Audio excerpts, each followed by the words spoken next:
వరకు వస్తానని ఇప్పుడు కూడా నేను అనుకోలేదు.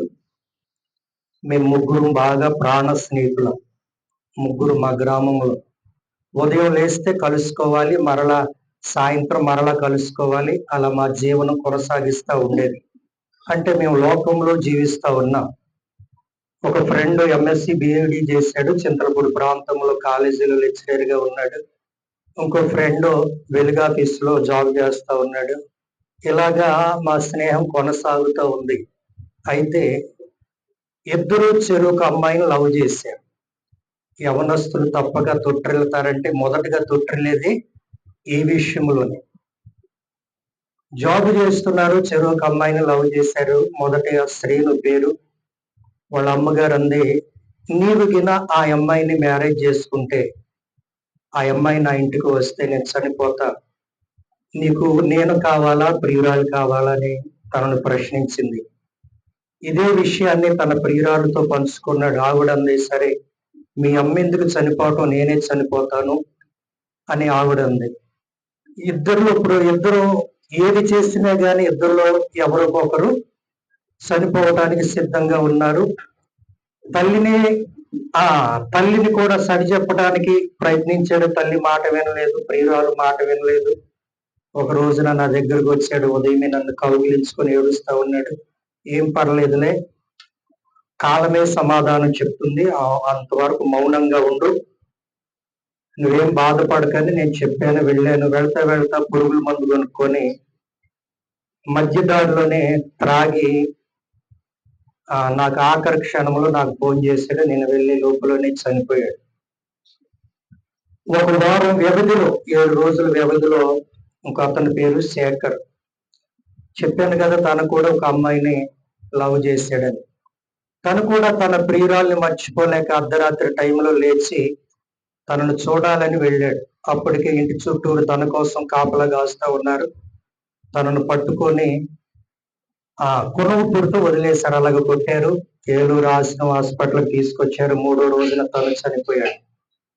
ఇలాగా నా ఇద్దరు స్నేహితులు కూడా చనిపోయారు. ప్రియా దేవుని బిడ్డలారా, ఈ భయంతో ఆందోళనతో ఎప్పుడు కలిసిమెలిసి తిరిగేవాళ్ళం కదా. నేను త్రాగుడికి బానిస అయిపోయాను. ఎంతగా త్రాగుడికి బానిస అయిపోయానంటే నాకు వివాహం కాలేదు, కానీ అంతకు ముందే అది త్రాగకపోతే నా శరీరం అంతా షేక్ వచ్చేసేది, మర్చిపోవడం కొరకు. అప్పటికే మా నాన్నగారు చనిపోయి ఉన్నారు. మా ఇంట్లో మా అక్కగారు చనిపోయారు. మా అన్నయ్య గారు నేనే ఉన్నాం. మా తల్లి ఏడుస్తా ఉంది, బాధపడతా ఉందయ్యా. నా చిన్న కొడుకు కూడా చనిపోయే పరిస్థితిలో ఉన్నాడు. మేమేం పాపం చేశామని శాపం. నా భర్త చనిపోయాడు. నా కూతురు కూడా కొన్ని కారణాల వల్ల తను కూడా చనిపోయింది కదా. నా చిన్న కొడుకు కూడా చనిపోయే పరిస్థితిలో ఉన్నాడని నా తల్లి దేవుని దగ్గర ఉపవాసం ఉండి కన్నీరు గారుస్తా ఉంది. మా అన్నయ్య గారు కూడా నాకున్నది ఒక్కడే తమ్ముడని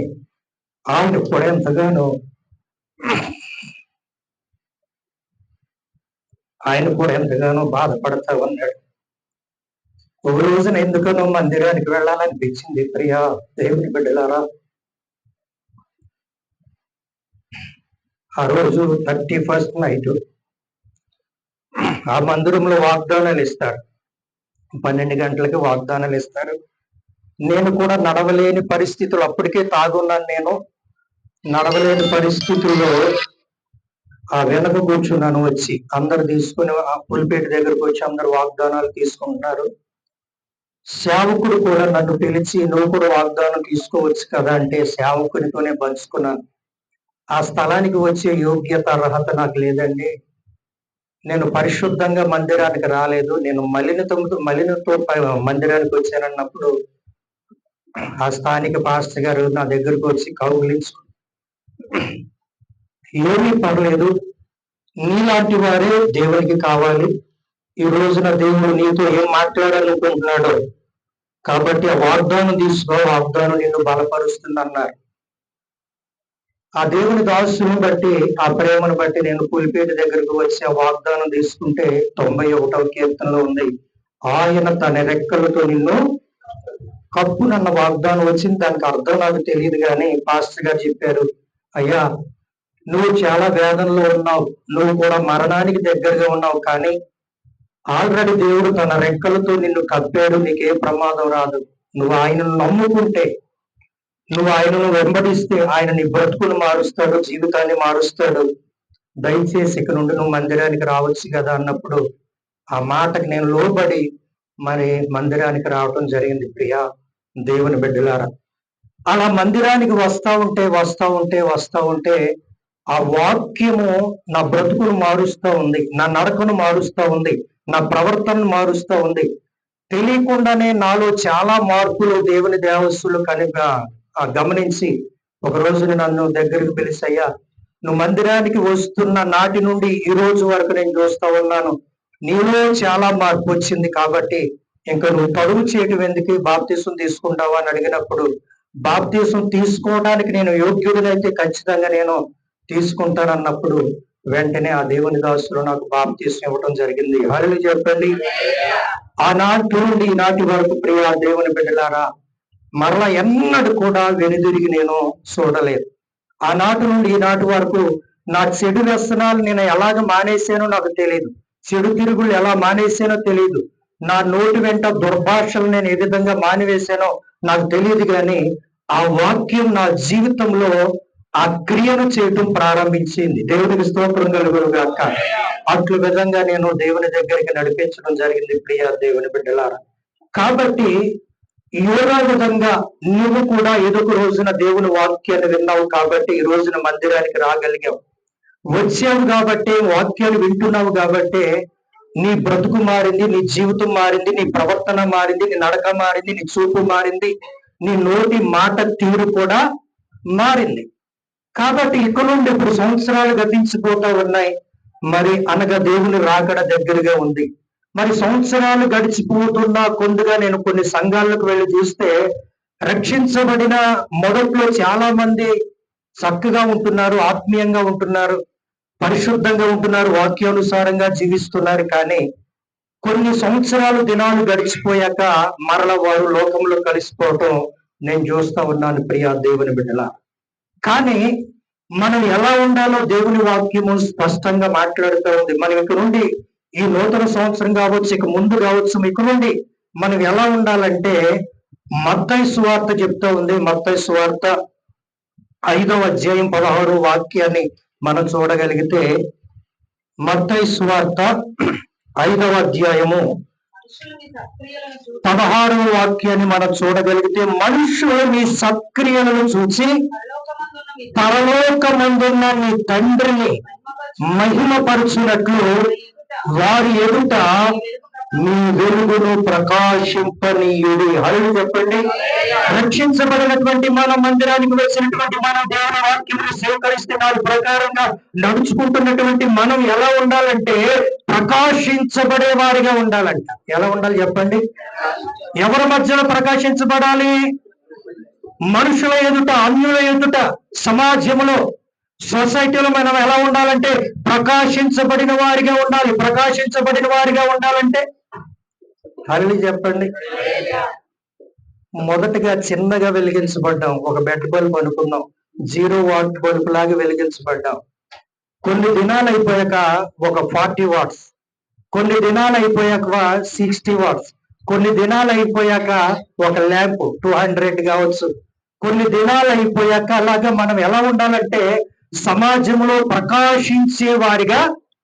ఇప్పుడు చాలా మంది ఎలా ఉన్నారంటే ప్రకాశించట్లేదు, కానీ ఆరిపోయే స్థితిలో కనిపిస్తూ ఉన్నారు. ప్రియా దేవుని బిడ్డలారా, మీ వెలుగును ప్రకాశింపనీయుడి అని దేవుడు చెప్తా ఉంటే మనం ఏం చేస్తున్నామంటే ఆ వెలుగుని ప్రజలకు కనిపించకుండా మనం చేస్తా ఉన్నాం. అందుకని కొన్ని సందర్భాలలో దేవుడు అంటున్నాడు కదా, మీ దేవుడు వెలిగించి ఎక్కడ పెట్టకూడదు అన్నాడు.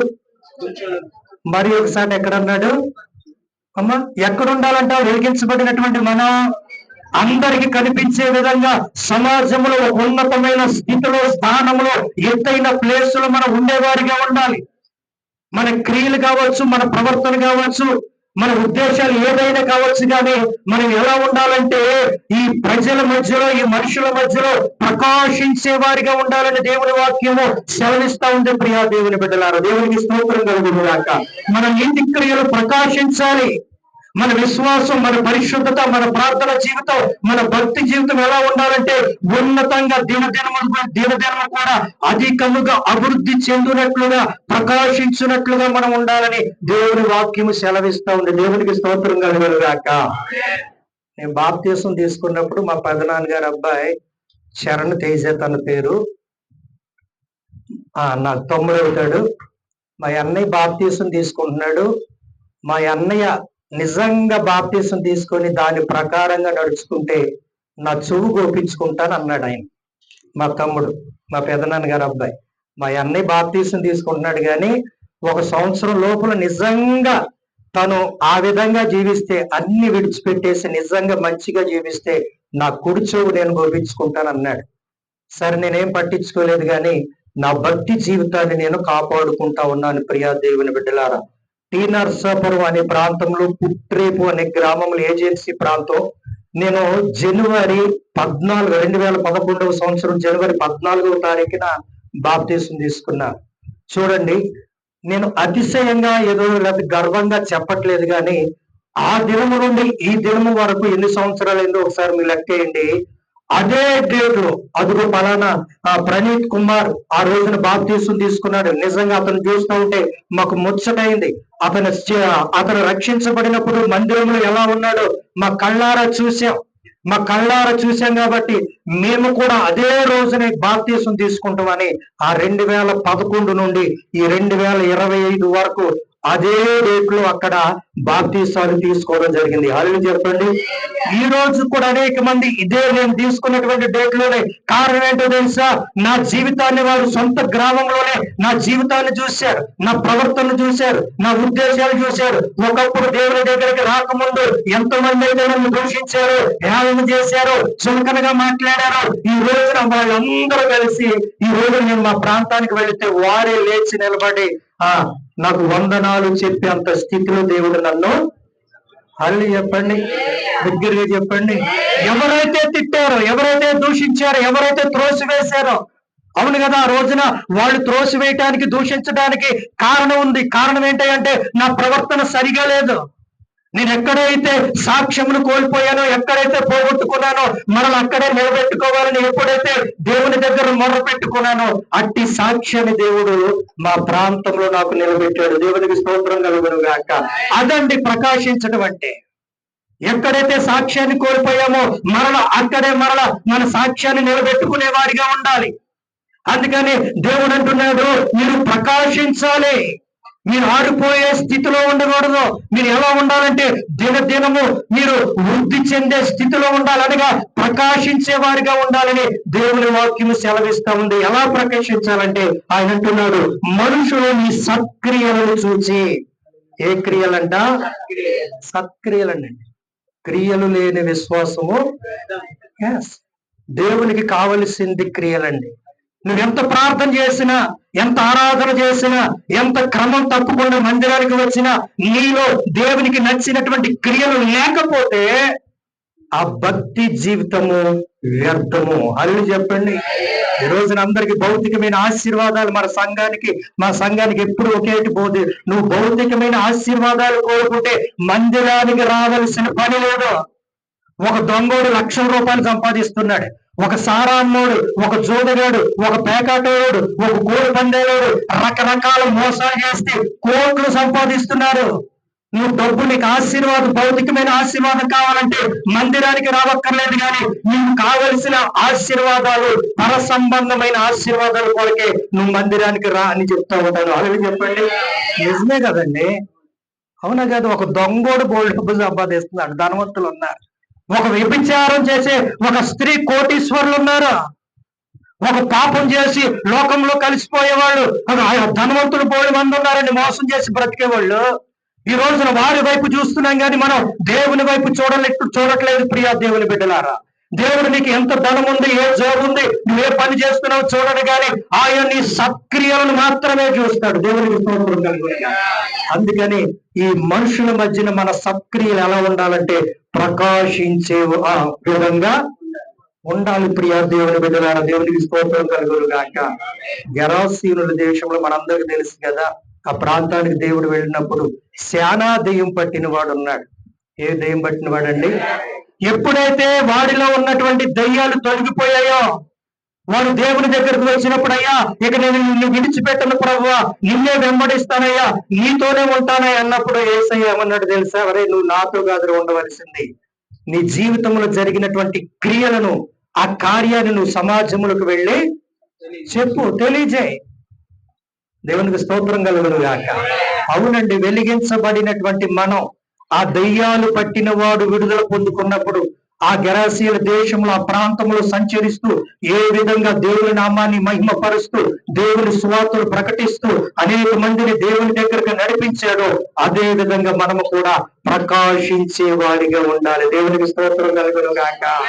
అల్లి చెప్పండి, దగ్గరగా చెప్పండి, దేవునికి మహిమకరంగా చెప్పండి.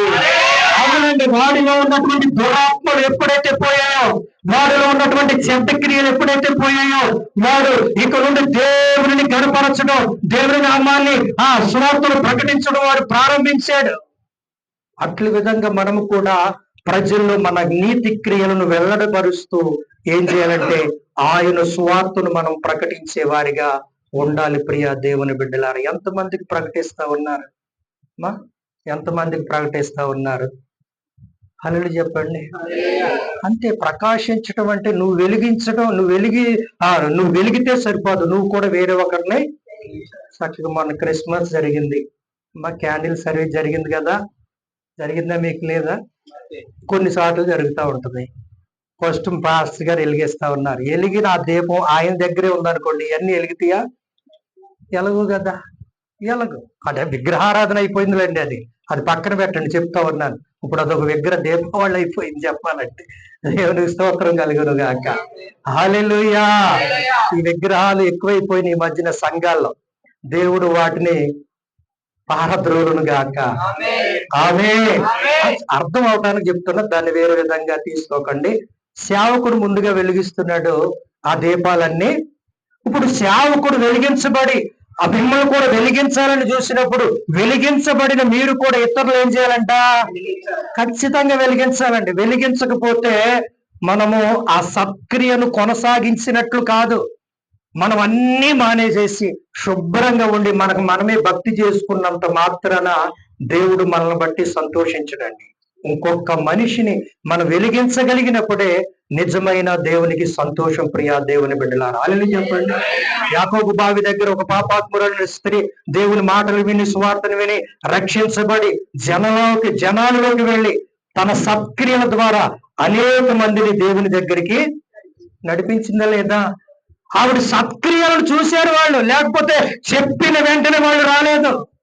అయ్యో నువ్వేంటి చెప్పేది, నువ్వు మంచిదానివి కాదు కదా, నువ్వు పాపంలో ఉన్నావు కదా, నువ్వు లోకానుసారంగా జీవిస్తున్నావు కదా, నీ మాటలు ఏంటి మేము వినేది అనుకోలేదు. ఎందుకు అనుకోలేదంటే ఆవిడ ముందుగా తన క్రియలను, సత్క్రియలను ప్రజలలో చూపించింది.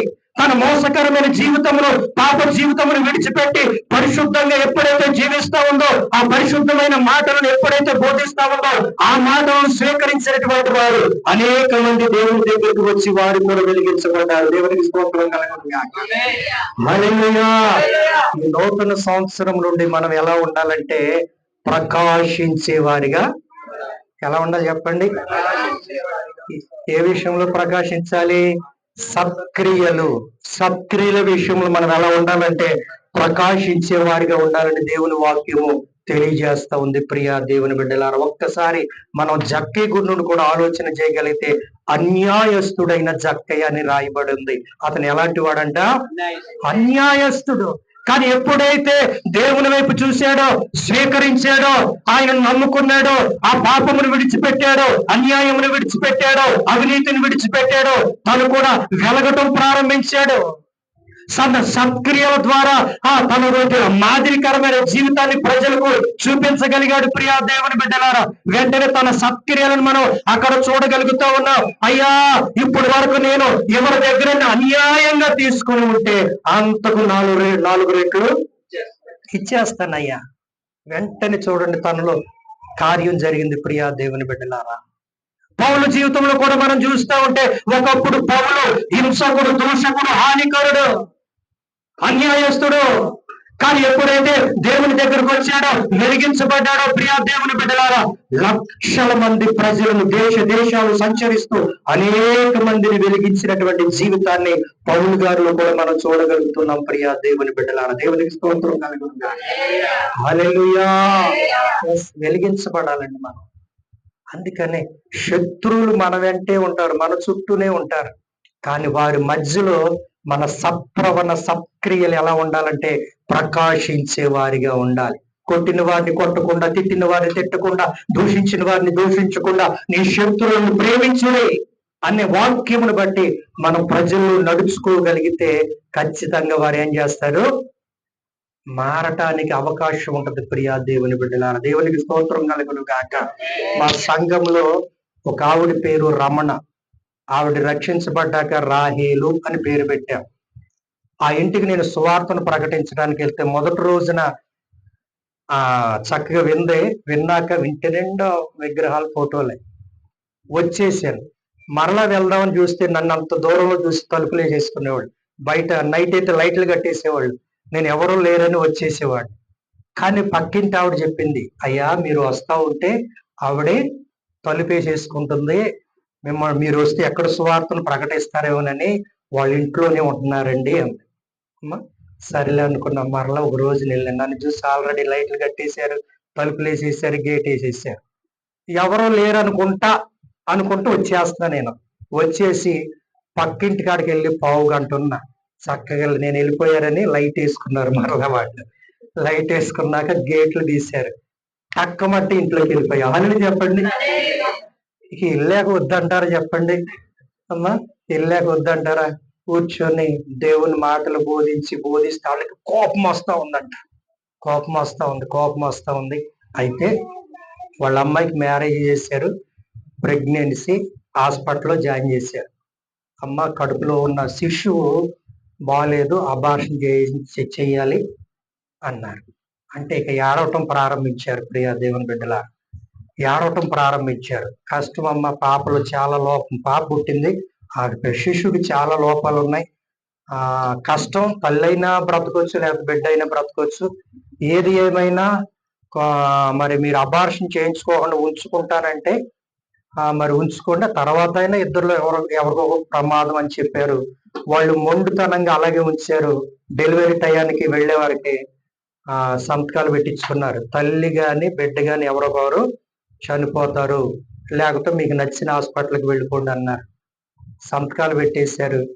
అప్పుడు పాస్టర్ గారు గుర్తొచ్చారు. హల్లెలూయా చెప్పండి. వెళ్ళాను. ప్రియా దేవుని బిడ్డలారా, అబ్బులపేట దగ్గర పరిశుద్ధమైన ఆలయములు, మందిరములు, పరిశుద్ధులైన మీ ఎదుట నిలబడి చెప్తా ఉన్నాను, అమ్మ నీకేం పర్లేదు, మీ బిడ్డకే తల్లి క్షేమంగా ఉంటది, బిడ్డ క్షేమంగా ఉంటది, మీరు విశ్వసించండి. నీ విశ్వాసమే నిన్ను బాగు చేసిందని దేవుడు పలుమార్లు ఆయన అందరితో మాట్లాడి ఉన్నారు. విశ్వాసం లేకుండా క్రియలు జరగను, విశ్వాసం ఉంచు అన్నాను. నిజంగా ఆవిడ ఇక అప్పుడు వరకు ఆ పూజలు చేసిన విధానాన్ని విడిచిపెట్టి తన కూతురు కొరకు ప్రార్థన చేయటం ప్రారంభించింది. ఆపరేషన్ జరిగింది. ప్రియా దేవుని బిడ్డలారా, ఆ పాపం చూస్తే ఎలా ఉంటదంటే అస్థి పంజరాన్ని చూసినట్లేనండి. ఇంకా అస్థి పంజరాన్ని, ఇక లేని ప్రాబ్లం లేదు. హార్ట్ లో ప్రాబ్లం ఉంది, కామెర్లు ఉన్నాయి, ఇక ఏదో ఊపిరి పీల్చుకుంటుందంటే అన్ని ప్రాబ్లం ఆ పిల్లలో ఉన్నాయి. హాస్పిటల్ ఉంచారమ్మా, పిల్లల కష్టం తీసుకెళ్ళిపోండి అని. వాళ్ళకి ఏం చేయాలో తెలియట్లేదు. ఒక్క రూపాయి కూడా వాళ్ళ దగ్గర ప్రైవేట్ హాస్పిటల్ దగ్గర తీసుకువెళ్ళటం ఒక్క రూపాయి కూడా లేదు. ప్రార్థన చేస్తా ఉన్నాం. 10 రోజులు గడిచింది. పాస్టర్ గారు అదే డాక్టర్ గారు అన్నారు, అమ్మా ఇక అనవసరం, 1 గంటలో మీరు ఇంటికి వెళ్ళిపోండి, ఇక పాప బ్రతకదు, ఈ రోజు సాయంత్రానికల్లా పాప చనిపోద్దని చెప్పారు. వెంటనే ఆవిడ మోకాళ్ళ మీద ఏడవటం ప్రారంభించింది. ప్రభువా అని ఏడవటం ప్రారంభించింది. ప్రియా దేవుని బిడ్డలారా, మేము ప్రార్థన చేస్తా ఉన్నాం. ఏమైందో ఒక్క 10 నిమిషాల ముందు డాక్టర్ గారు చెప్పారు. మరలా డాక్టర్ గారు వచ్చి చూసి ఆ బిడ్డను చూసి నర్స్ గారిని పిలిచి ఒకసారి బ్లడ్ టెస్ట్లు అన్ని మరలా చెకప్ చేయండి పాపకు అన్నారు. వారు వెంటనే మరలా చేశారు. చేస్తే ప్రియా దేవుని బిడ్డలారా, 10 నిమిషాల్లో అసలు కామెర్లు కాదు, ఆటల ప్రాబ్లం కాదు, అసలు శ్వాస ప్రాబ్లం కాదు, అసలు ఏ ప్రాబ్లం లేదు ప్రియా దేవుని బిడ్డలారా. వాళ్ళు చెప్పండి, అద్భుతం చూశారు కళ్ళారు వాళ్ళు. ఒక్క 10 నిమిషాల్లో వారికి ఆశ్చర్యం కలిగింది. ఇదేంటి 10 నిమిషాలకు ముందే కదా డాక్టర్ గారు తీసుకెళ్ళిపోమన్నారు, బ్రతకదన్నారు కదా, ఇదేంటి 10 నిమిషాల్లో అసలు ఏ వ్యాధి లేదు, ఒకవేళ మేము వెళ్ళట్లేదని డాక్టర్ గారికి ఈ మాట చెప్పారని వాళ్ళు డౌట్ పడతా ఉన్నారు. డాక్టర్ గారు అన్నారు, మీకు ఏ డౌట్ లేదు, మీ పాప క్షేమకరంగా ఉంది. మరి నిజంగా నాకే ఆశ్చర్యంగా ఉంది ఈ స్వస్థతను చూసి. నిజంగా మీరు ఇంటికి వెళ్ళొచ్చు, మీ పాపకి ఎటువంటి ప్రాబ్లము. దేవునికి స్తోత్రం కలుగును గాక. ఈ రోజున మందిరంలో అమ్మ చక్కగా అలర చేసుకుంటూ, ఆరాధన చేసుకుంటూ, చప్పట్లు కొట్టుకుంటూ తిరుగుతూ ఉంటుంది. హల్లి చెప్పండి. అవునండి, మనం ఎప్పుడైనా నువ్వు ఒక ఇంటికి వెళ్ళి నువ్వు స్వార్థను ప్రకటించగలిగినప్పుడు, ఏదో ఒక దినాన, ఏదో ఒక రోజున, ఏదో ఒక సంవత్సరంలో వారి జీవితంలో, కుటుంబంలో దేవుడు ఏం చేస్తాడంటే ఖచ్చితంగా కార్యాన్ని జరిగిస్తాడు ప్రియా దేవుని బిడ్డలారా. నీ స్వార్థ, నీ ప్రార్థన వ్యర్థం కాదు ఎన్నటికీ ప్రియా దేవుని బిడ్డలారా. అందుకని ప్రజల మధ్యన మనం ఎలా ఉండాలంటే ప్రకాశించే వారిగా ఉండాలి. ఎలా ఉండాలి చెప్పండి. ఈ రోజున నిజంగా వారి కుటుంబం అంతా రక్షణలోకి నడిపించబడతా ఉంది. ఆవిడ మారు మనసు పొందింది, కూతురు మారు మనసు పొందింది ప్రియా దేవుని బిడ్డలారా. ఇప్పుడు కొడుకున్నాడు, తండ్రి ఉన్నాడు, వారు కూడా మారు మనసు పొందడానికి, అంటే బాప్తీసం తీసుకోవడానికి వారు కూడా సిద్ధంగా ఉన్నారండి. అందుకని ఖచ్చితంగా ఎదుటివారు మనల్ని తిట్టినా, కొట్టినా, దూషించినా గాని మన సత్క్రియలు, నీతి క్రియలు మనం వారి మధ్యలో అవి జరిగించుతూనే ఉండాలని దేవుని వాక్యము సెలవిస్తూ ఉంది. హల్లెలూయా చెప్పండి. 1 పేతురు 3:16 మనం చూడగలిగితే ప్రియా దేవుని బిడ్డలారా, 1 పేతురు గ్రంథము 2:12 చూడండి. అన్యజనులు మిమ్మల్ని ఏ విషయములో దుర్మార్గులను దూషించురో ఆ విషయములలో వారు మీ సత్క్రియలను చూచి వాటిని బట్టి దర్శన దినమున దేవుని మహిమపరుచున్నట్లు వారి మధ్యను మంచి ప్రవర్తన గలవారై ఉండవలనని మిమ్మును బతిమాలుకొనుచున్నాను. దేవునికి స్తోత్రం కలుగును గాక. హల్లెలూయా. మొట్టమొదటిగా మనం ఎలా ఉండాలంటే ప్రకాశించే వారిగా ఉండాలి. రెండవదిగా ఎలా ఉండాలంటే మంచి ప్రవర్తన కలిగి ఉండాలి. మొట్టమొదటిగా ఏం చేయాలి? మనం మనుషుల్లో ప్రకాశించాలి. రెండవదిగా మంచి ప్రవర్తన కలిగి ఉండాలి. ఎవరి మధ్యనంటే అక్కడ రాయబడి ఉంది, అన్యజనుల మధ్యన. మిమ్మల్ని ఏ విషయంలో దుర్మార్గులని దూషిస్తున్నారో, ఏ విషయంలో మిమ్మల్ని ఇబ్బంది పెడుతున్నారో, ఏ విషయంలో మిమ్మల్ని మీ మీద నిందలు వేస్తున్నారో, లేకపోతే కంప్లైంట్ ఇస్తున్నారో, దేవునికి స్తోత్రం కలుగును గాక. వారి మధ్యలో మనం ఎలా ఉండాలంట? దేవునికి స్తోత్రం కలుగును గాక. అవునండి, క్రీస్తు యేసునకు కలిగిన ఈ మనస్సును, అంతే, క్రీస్తు స్వరూపమును ధరించుకున్నటువంటి మనం, క్రీస్తు పోలికలో ఉన్నటువంటి మనం, క్రీస్తు మనస్సు మనలో లేదు ఈ రోజున. క్రీస్తు పోలికే, క్రీస్తు స్వరూపమే, కానీ క్రీస్తు యేసునకు కలిగిన మనస్సు ఈ రోజున చాలా మందిలో లేదు ప్రియా దేవుని బిడ్డలారా. ఆయన నమ్ముకున్న మనకే ఆ మనస్సు లేకపోతే ఇంకెవరికి ఉంటుందండి? అవునంటారా కాదంటారా? దేవునికి స్తోత్రం కలుగును గాక. ఒక ఇంటికి వెళ్ళాను, త్రాగుబోతు బాగా తాగున్నాడు. వాళ్ళ ఆవిడికి ప్రార్థన చేస్తుంటే మా ఇంటికి వస్తే మర్యాదగా ఉండదు అన్నాడు. ఏమండి, మా ఇంటికి వస్తే మర్యాదగా, వారం తర్వాత మళ్ళీ వెళ్ళా. రావద్దని చెప్పాక ఈసారి ఊరుకోను, పాస్టర్ అని కూడా చూడండి అన్నాడు. మరలా వారం వెళ్తారా తెల్లే, కొడితే కొట్టేళ్ళే. మరలా వారం ఆగి మరలా వెళ్ళా. మరలా వాళ్ళ ఆవిడికి ప్రార్థన చేస్తా ఉన్నా. వాళ్ళ ఆవిడ అంది, పాస్టర్ గారు మా ఆయనకి ప్రార్థన చేయండి అంది. ఏంటమ్మా అన్న. పొద్దు నుండి ఏంటో డొక్కలు నొప్పని పడుకున్నాడండి, లేగలేదండి అంది. హల్లెలూయా చెప్పండి. మా ఇంటికి రావద్దన్నవాడు ప్రార్థన చేస్తుంటే మౌనంగా కళ్ళు మూసుకొని మౌనంగా ఉన్నాడు. వారం రోజుల తర్వాత తన నోటితో తాను అన్నాడంట, ఒకసారి పాస్టర్ గారిని పిలిపి అన్నాడంట. పాస్టర్ గారిని పిలిపించా, కూర్చున్నాక కొంత సువార్తని చెప్పే ప్రియా దేవుని బిడ్డలారా, మరలా వారం మందిరానికి వచ్చాడు, రక్షించబడ్డాడు. అబ్రహాం అని పేరు పెట్టాం. హల్లెలూయా చెప్పండి. అర్థమైందా? కొడితే కొట్టేళ్ళు అనుకున్నాను నేనంతే. తిడితే తిట్టాడు, నేను ఏమన్నా చెడ్డ పని చేస్తున్నానా? త్రాగుడు మానయ్య అని చెప్తున్నాను. లోకానుసారమైన పద్ధతులు మానయ్య అని చెప్తున్నాను.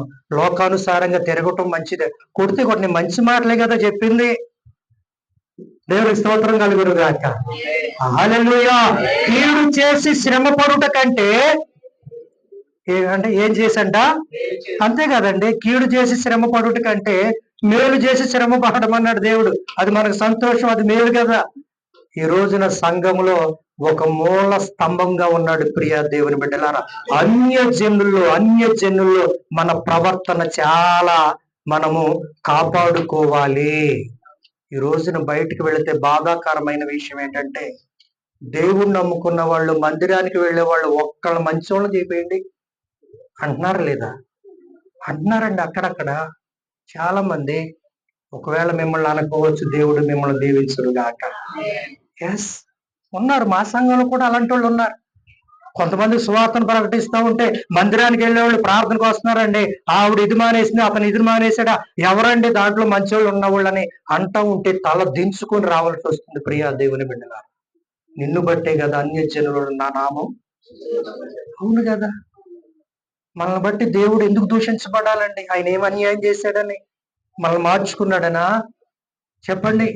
అందుకని అన్యజనులు మన ప్రవర్తన ఎలా ఉండాలంటే మంచి ప్రవర్తన, చెడ్డ ప్రవర్తన కాదు. ఆయన అంటున్నాడు, అన్యజనులు మిమ్మును ఏ విషయంలో దుర్మార్గులను దూషింతురో ఆ విషయంలో వారు నీ సక్రియలను చూసి వాటిని బట్టి ఏం చేయాలంటే వాళ్ళు ఆఖరు అంటాడు, అమ్మా, వాటిని బట్టి దర్శన దినమున దేవుని మహిమపరుచున్నట్లు. దేవునికి స్తోత్రం కలుగును గాక. వారి మధ్యను మంచి ప్రవర్తన గలవారమై ఉండవలనని దేవుని సేవకుడు బ్రతిమిలాడుకుంటా ఉన్నాడు. దేవునికి స్తోత్రం కలుగును గాక. మంచి ప్రవర్తన కలిగి ఉందామండి. మన సాక్ష్యం అంట, మీరు మేలు చేసిన వారికి మేలు చేసిన వారు చేసిన ఎడల మీకేమి ఫలము కలిగిద్దే. మనకి ఎవరైతే కీడు చేస్తారో, ఎవరైతే దూషిస్తారో, ఎవరైతే హింసిస్తారో వారికి మేలు చేసే వారిగా ఉండాలి. అదే నిజమైన క్రైస్తవ్యం. దేవునికి స్తోత్రం కలుగును గాక. హల్లెలూయా చెప్పండి, దగ్గరగా చెప్పండి, దేవుని నామాన్ని గర్పరచండి.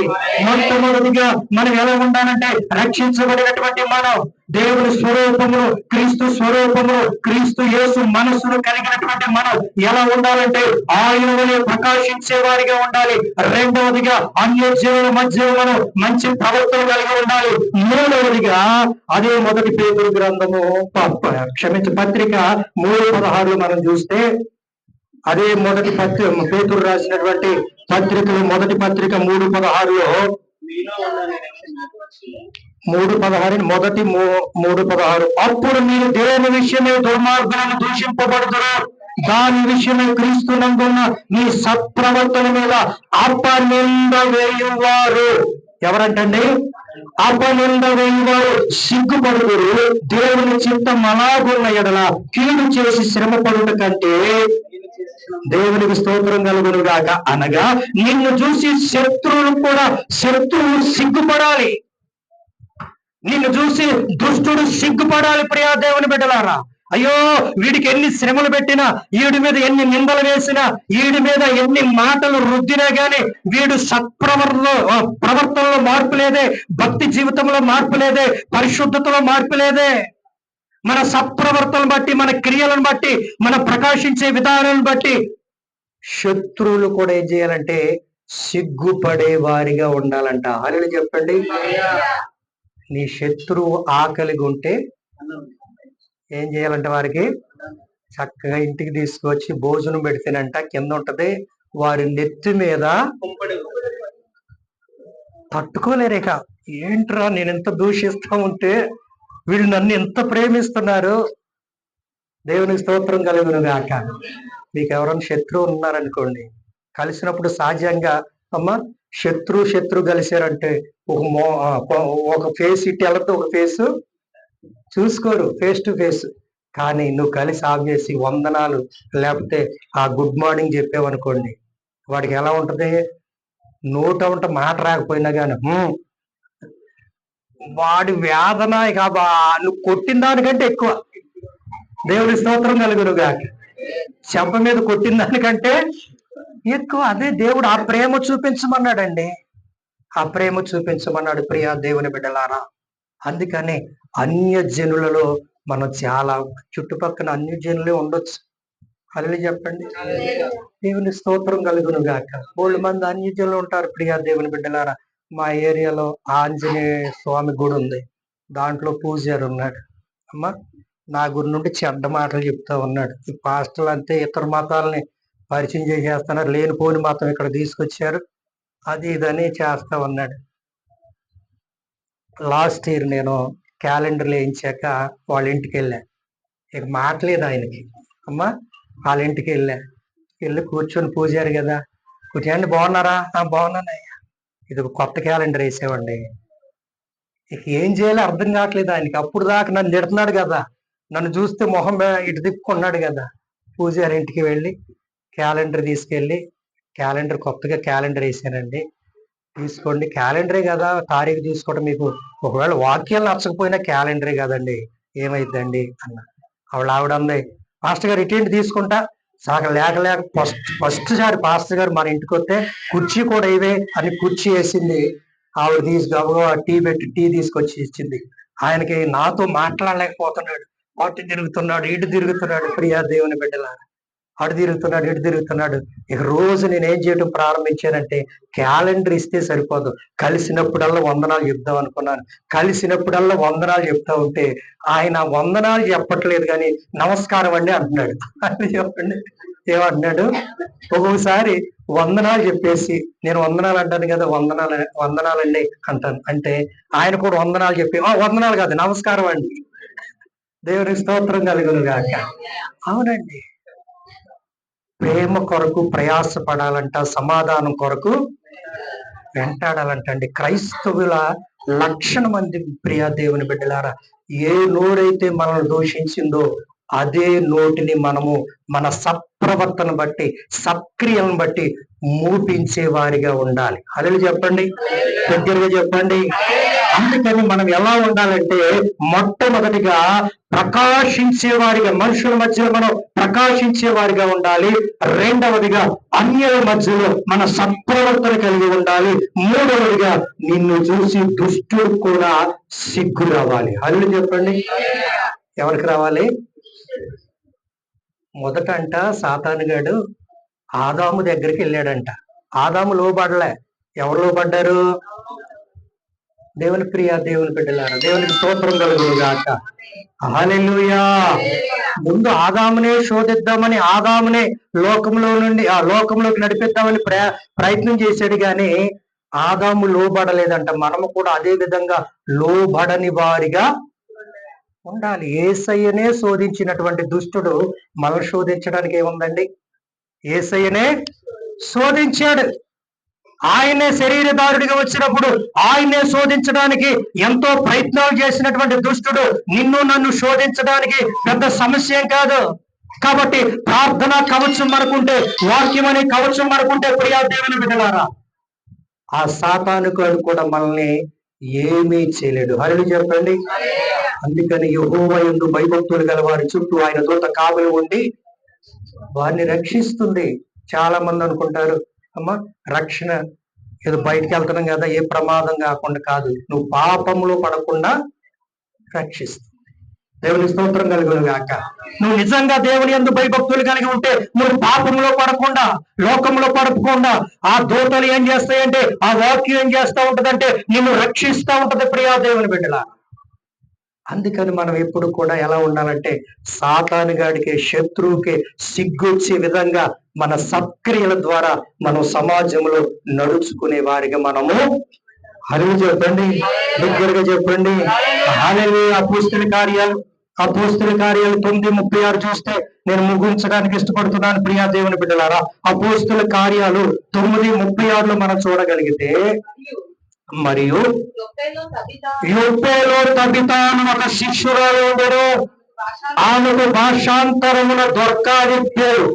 ఆమె సత్క్రియలను, ధర్మకార్యములను బహుగా చేసి ఉండేది. హల్లెలూయా చెప్పండి. మనమంట కొన్ని ధర్మ కార్యాలు కూడా చేసేవారిగా. అలా చెప్పండి. లాస్ట్ ఇయర్ మేము, ఈ సంవత్సరం ఇంకా పంచిపెట్టలేదు, ప్రార్థన పెడతా ఉంటే కొంతమంది అన్యులు ఇదే అనుకోవాలా, ఇదే అంటే అది ఇదని తిడతా ఉండేవాడు. ఈ మైక్ మాదే. దేవుని కృపను బట్టి పైకి గట్టిగా వస్తుంది సౌండ్, 2 బోర్లు పక్కన గుడి, ఆ అన్యుల టెంపుల్ ఉన్నా కానీ మేము కొంచెం లెక్క చేయం. అంటే సంఘంలో అలాంటి వాళ్ళు ఉన్నారు, ఎవరు వస్తారో రండి చూసుకుంటాం అనేవాళ్ళు ఉన్నారు మందిరంలో. వీళ్ళకి జడ్స్ వాళ్ళు రావు. అది చెప్పండి. దేవునికి స్తోత్రం కలుగును గాక. మైక్ ఎప్పుడు మాకు మంగళవారం, శుక్రవారం, ఆదివారం ఎప్పుడు మోగుతూనే ఉంటది, బయట, లోపల, బయట కూడా. ప్రార్థన అయిపోయాక దాన్ని కట్టేస్తాం. పాటలు స్టార్టింగ్ నుండి ఎండింగ్ వరకు పైన వినిపిస్తూనే ఉంటది. వీళ్ళకి జడిసి కొంతమంది అన్యులు రారు. సరే, ఏది ఏమైనా అక్కడ అలా ఉంది. కొన్ని పరిస్థితులు చాలా చోట అలా ఉండవు. కానీ అయితే దేవుని స్తోత్రం కలుగును గాక. లాస్ట్ ఇయర్ ఏం చేసామంటే, కొంతమంది ఇలా దూషిస్తా ఉన్నారు, ఇదే అనుకోవాలా, ఇదేంటి ఇదేంటని. క్రిస్మస్ వచ్చింది కదా అనుకొని ఒక 30 చీరలు కొని, ఎవరైతే తిడుతున్నారో, ఒక దుప్పట్లో, చీరలు, మగవాళ్ళకి కావాల్సినవి కొన్ని ఎవరైతే తిడుతున్నారో వారి లిస్ట్ అంతా గ్యాదర్ చేసి, ఇదిగండి మాది యేసయ్య జన్మదినం కాబట్టి మా దేవుడు కొంతమందికి సాయం చేయమన్నాడు, మీకు వస్త్రాలు ఇవ్వటానికి వస్తున్నాం, ఆ రోజు మీరు ప్రార్థనలో కూర్చోవద్దు, వస్త్రం తీసుకొని వెళ్ళండి అన్నాం. చీరలు అంటే ఆడవాళ్ళకి ఎంత ఇష్టమో, దేవునికి స్తోత్రం కలుగును గాక. అది ఖరీదో కాదో గాని ఇస్తున్నారంటే మాత్రం అసలు ఆగుతారా? ఆగరండి. పిలిచింది 30 మందే గాని 50 మంది వచ్చారు. హల్లెలూయా చెప్పండి. పిలిచింది మరలా అప్పటికప్పుడు మరలా పంపించి అందరికి ఇచ్చాక, ఆ రోజు నుండి ఈ రోజు వరకు పాస్టర్ గారు ఇంకా మైకి పెట్టలేదండి. దేవుడికి స్తోత్రం కలుగును గాక. తప్పదండి, కొన్ని ధర్మ కార్యాలు మనం చేయాలి. ఈ కవిత కూడా కొన్ని ధర్మ కార్యాలు చేసింది. ప్రియా దేవుని బిడ్డలారా, అంగీలను కుట్టించి, కొన్ని వస్త్రములు కుట్టించి, వెధవరాండ్రికి, పేదవారికి చక్కగా తన నీతి క్రియలను ప్రజల్లో వెల్లడిపరిచింది. ఒక రోజున కాయలు పడి చనిపోగా వాళ్ళందరూ కూడా ఆవిడ సత్ప్రవర్తన బట్టి, క్రియలను బట్టి, ప్రేమను బట్టి, ధర్మ కార్యాలను బట్టి అందరంటే రోదన చేయటం ప్రారంభించారంట. హల్లెలూయా చెప్పండి. మా ఊర్లో దాసరి అంకాలని ఈ మధ్యన చనిపోయాడు. ఎవరండి? దాసరి అంకాలని ఒక ఆయన చనిపోయాడు, నాకు తాత అవుతాడు. అయితే 2 కూతుర్లు, 4 మనవళ్ళు, 2 అల్లుళ్ళు, ఒక్కళ్ళు కూడా ఏడవలేదండి. ఒక్కళ్ళు కూడా ఏడవలే. ఆడెప్పుడు పోతరా అని చూస్తున్నామండి. పాస్టర్ గారు అంటున్నారు, అల్లుళ్ళు చెప్పండి. అమ్మయ్య, మా నాన్న చనిపోయాడు, ఇకనైనా మేము ప్రశాంతంగా. కూతుర్లు అంటే ఎలాంటి, ఇక సొంతోళ్ళు కూడా ఏడవట్లేదంటే తన ప్రవర్తన ఎలా ఉందో. కానీ తబిత చనిపోతే వీళ్ళు రక్త సంబంధాలు కాదు, చుట్టాలు కాదు, బంధువులు కాదు, కానీ అనేక మంది వచ్చి ఆవిడ నీతి కార్యములను బట్టి, ఆవిడ ధర్మ కార్యాలను బట్టి అనేక మంది రోదన చేశారు. కాబట్టి దేవుడు మరలా ఆవిడని బ్రతికించుకున్నాడు. అని చెప్పండి. దేవునికి స్తోత్రం కలుగుగాక. కొన్ని దేవుని కార్యాలు జరగాలంటే అమ్మా, మనం గుప్పెళ్ళు ఇలా పట్టుకునేవాళ్ళు కాదు, గుప్పెళ్ళు విప్పేవారిగా, అనగా ధర్మ కార్యాలు చేసేవారిగా మనము ఉండాలి. ప్రియా దేవుని బిడ్డ, అది ఇష్టమైనది. అప్పిస్తే మరలు అడుగుతాము, కానీ ధర్మం చేస్తే మరలు అడుగుతామా? అడగవండి. అప్పిస్తే అడుగుతాం, కానీ దేవుడు అప్పు కాదు, కానీ అప్పు కంటే ప్రాముఖ్యమైనది ధర్మం చేయమన్నాడు. నీకు కలిగిన దాంట్లో, నీకు ఉన్న దాంట్లోనే ఎదుటి వారికి మనం ఏం చేయాలంటే ధర్మం చేయాలి. ఆ ధర్మం ద్వారా యేసయ్య నామమే మహిమపరచబడాలి. హల్లెలూయా చెప్పండి. దగ్గరగా చెప్పండి. హల్లెలూయా. లోబిగా ఉండకూడదు, దానిగా పిసినారితనంగా మనం ఉండకూడదు. కానీ మన సంపాదనలో కనీసం కొంతమంది పేదలకైనా సహాయం చేసే స్థితిలో ఉండాలి. ప్రియా దేవుని బిడ్డలారా, దేవునికి స్తోత్రం కలుగును గాక. హల్లెలూయా. ఆ ప్రాంతంలో ఎవరు గర్భిణీ స్త్రీలు ఉన్నా, ఎవరు ముసలోళ్ళు ఉన్నా వచ్చారు, అడగండి. వాళ్ళు గర్భిణీ స్త్రీలను తెలిస్తే మా పాస్టర్ గారు నేను ఫ్రూట్స్ కొనుక్కొని వెళ్ళిపోతాం. వారు వృద్ధాప్యంలో పలానా ఆవిడ అని తెలిస్తే ఏదో ఒకటి కొనుక్కొని వెళ్ళిపోతాం. అందుకని ఆ ప్రాంతంలో మహా అన్యులండి, బాగా అన్యుల ప్రాంతం. కానీ ఆ ప్రాంతంలో సేవ చేయడానికి గల కారణం ఏంటో తెలుసా?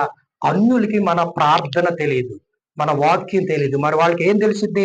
మన నీతి క్రియలు, సత్క్రియలు మాత్రమే వారికి వాటిని బట్టే మందిరానికి వారు రాగలుగుతారు ప్రియా దేవుని బిడ్డలారు. కాబట్టి కొన్ని ధర్మ కార్యాలు కూడా తబిత వలె మనము కూడా చేసేవారిగా ఉండాలి. అని చెప్పండి. ఆఖరి మాట చూసుకొని నేను ప్రార్థన చేస్తాను. రూతు గ్రంథము 3:10 మనం చూడగలిగితే, రూతు గ్రంథము 3:10 మనం చూడగలిగితే, అతడు నా కుమారి యెహోవా చేత నీవు దీవెన నొందిన దానవు, కొద్ది వారినే గాని గొప్ప వారినే గాని యవనస్తులను నువ్వు వెంబడింపక ఉండుట వలన,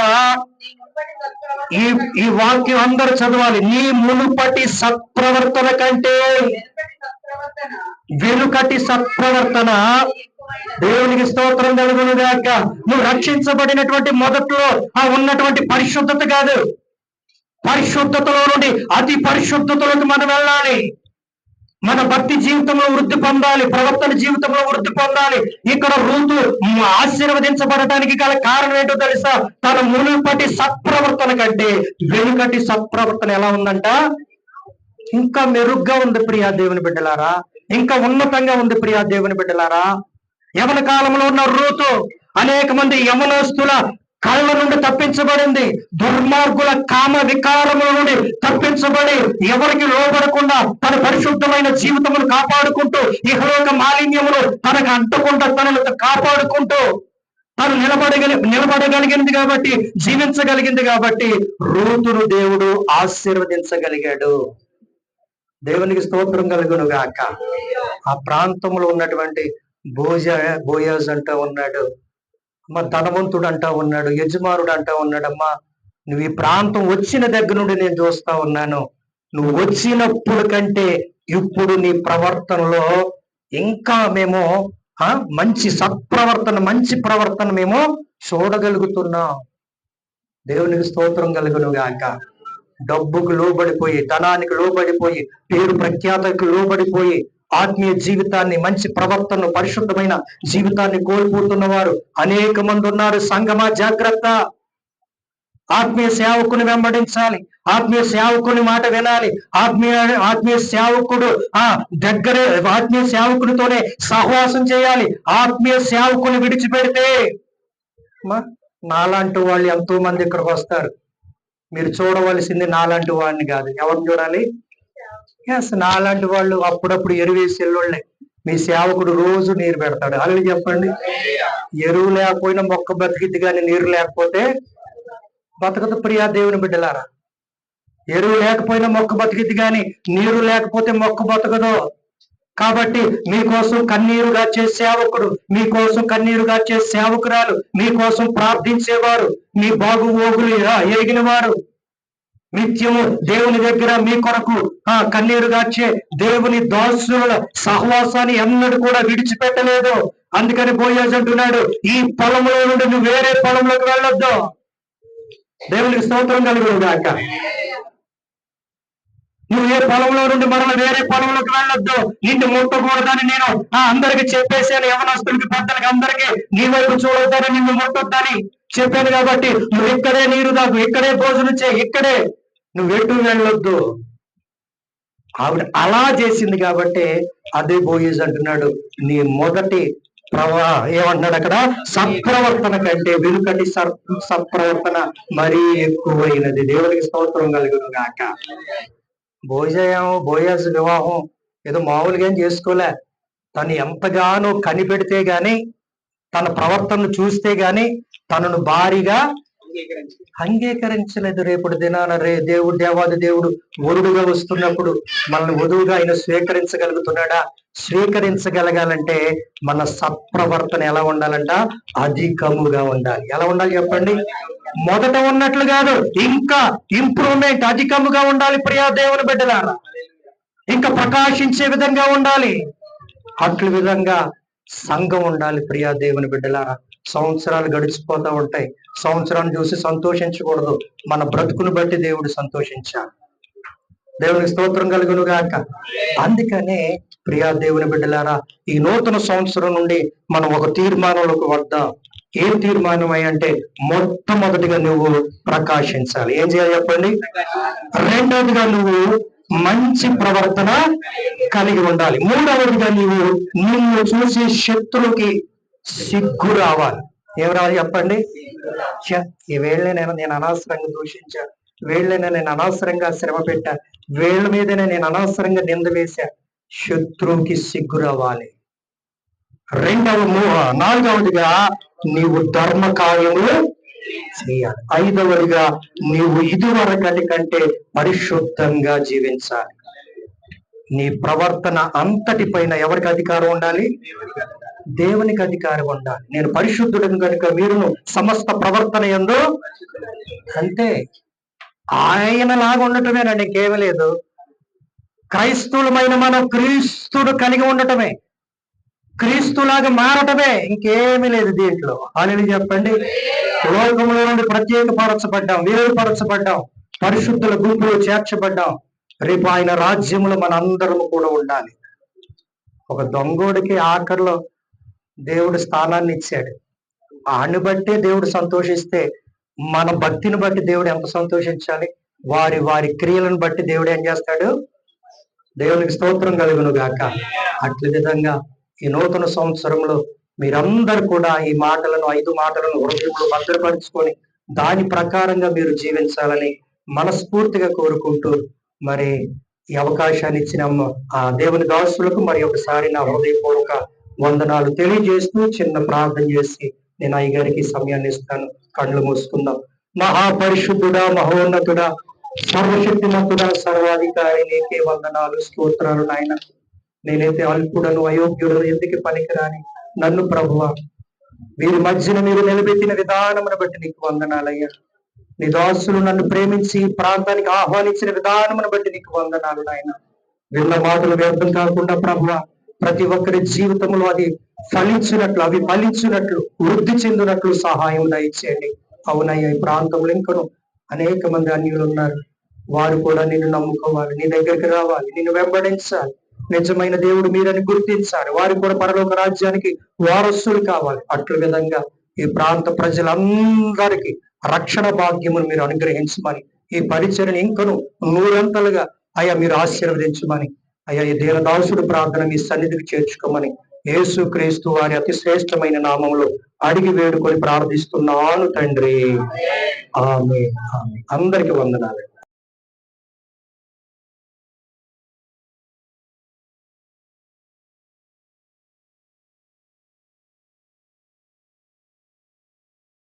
నమ్మకం కలిగిన పరలోక తండ్రి, నీ ఘనమైన శ్రేష్టమైన నామాన్ని బట్టి నీకు వందనాలు. ఈ ఉదయకాల సమయము ఈ విధంగా నీ సన్నిధిలో గడుపుట కృప ఇచ్చారు, నీకు వందనములు. నీ సన్నిధిలో ప్రభువా మేము హల్లెలూయా త్రిప్పబడని అప్పంగా ఉండకుండా ప్రభువా 2 సైడు హల్లెలూయా స్తోత్రము ప్రభువా జీవితములో నీ ఉపదేశమును మేము అంగీకరించుకొని ముందుకు సాగే కృపను గ్రహించమని ప్రార్థిస్తున్నాం. ప్రభువా మేము వెలిగించబడానికి హల్లెలూయా ఇదరికి వెలిగినవ్వడానికి ఇద్దరిని వెలిగించడానికి హల్లెలూయా కృపను గ్రహించి నడిపించమని ఇంతవరకు నడిపించారు, నీకు వందనాలు. సమస్తము నీ చేతగా పోస్తున్నాం. ఎత్తబడిన కాணிక దశంభాగం నీ చేతగా పోస్తున్నాం. నీ సేవలో వాడబడానికి ముఖ్యంగా ఈరోజు మిషనరీ హల్లెలూయా పరిచయ కొరకు పంపిస్తుండగా నువ్వు సహాయం చేయమని ప్రార్థిస్తున్నాం. చేచాపే ప్రతి ఒక్కరిని దీవించి ఆశీర్వదించండి, ప్రతిఫలం దయచేయండి, లోటు లేకుండా నడిపించి నీవే మహిమా పొందుమని ప్రార్థిస్తున్నాం. ఇంతవరకు నడిపించారు, నీకు వందనాలు. సమస్తము నీ చేతగా పోస్తున్నాం, బలపరచమని ఇంతవరకు నడిపించాను విధానాన్ని బట్టి నీకు వందనాలు. దీవించమని నీకే వందనాలయ్యా. చిన్న ప్రార్థన యేసయ్య నామములో ఇచ్చినాము తండ్రి. తండ్రి యొక్క ప్రేమ, యొక్క కృపయు, పరిశుద్ధాత్మ యొక్క అన్యోన్య సహవాసం ఇప్పుడు సదాకాలం తోడే ఉండును గాక. యేసు రక్తమే జయం, యేసు రక్తమే జయం. ఆమేన్. అందరికీ వందనాలు.